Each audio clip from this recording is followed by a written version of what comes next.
So now we talk about H.J. Ising's and how he has divided people. Okay. So now let us see. Now, so according to him, he has divided people on the basis of two scales are there. Fine. Just like we have introversion and extroversion, he has divided people on the basis of neuroticism and emotional stability. Okay. So what is neuroticism, guys?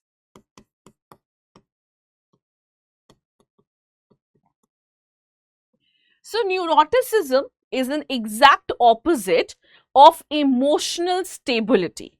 Okay? So it refers to the degree to which people have control over their feelings, right? So I'm sure you've seen that there's some people who have a lot of control over their feelings, right? I mean, they are able to express themselves very nicely, right? They don't come across as rude, they don't come across as unstable, fine.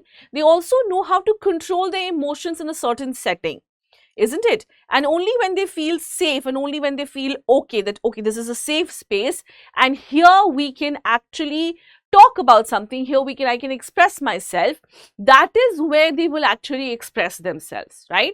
So they have control over their feelings. Okay? So at one extreme we have people who are neurotic. Okay, what are they? What are their features? They are anxious, moody, touchy. Okay, so anxious, moody, touchy. What else? They are also very quick. They're restless, very quick to lose control. Fine.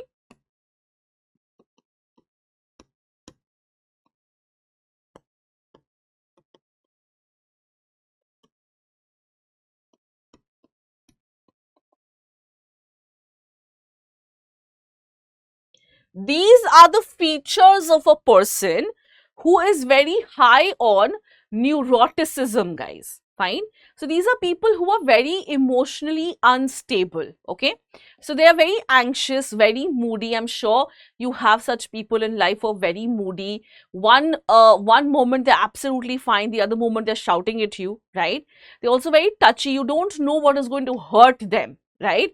You might say a joke and it will become a big issue for them, right? They also are very quick to lose their temper, fine. On the other hand, you have people who are very emotionally stable, right? They are calm, they are even tempered, okay? So we have emotional stability. So they are calm,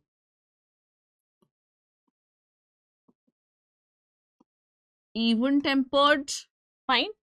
Also, they are very reliable and they remain under control, guys. Okay?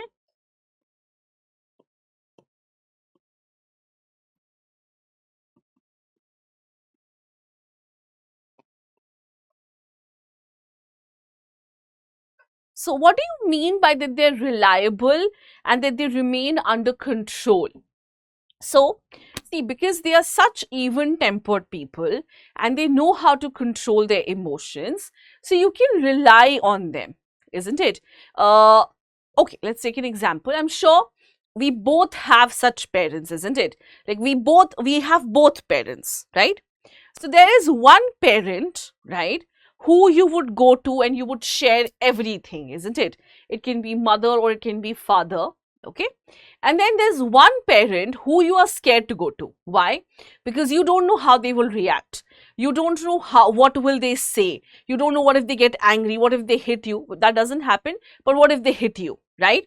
That's exactly what neuroticism and emotional stability is.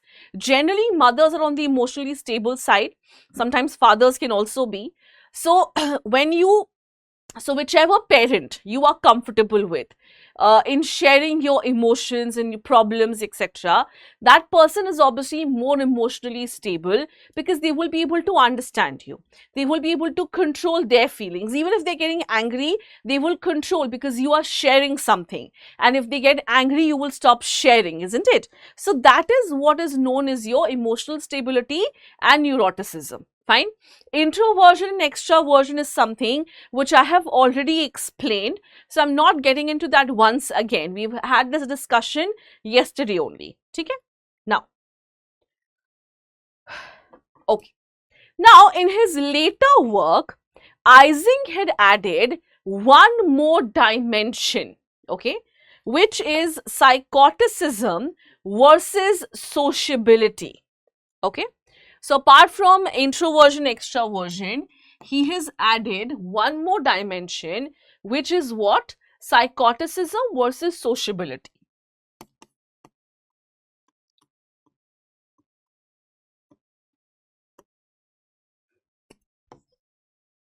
Now, so, okay. So, what is sociability? Now, a person who scores high on psychoticism, they are generally hostile, egocentric and antisocial. ठीक है? क्या है ये? Hostile. Sorry.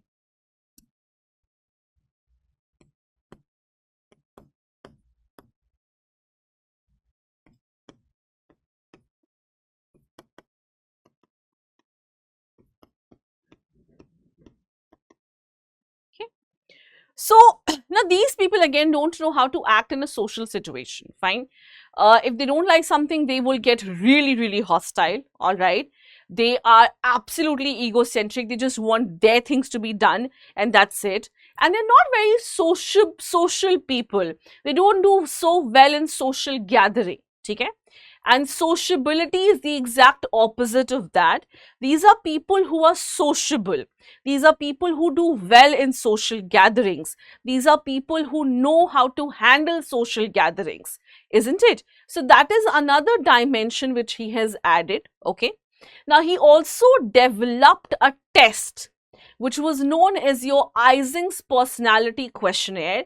This also we will discuss when we discuss the assessment part towards the end of the chapter.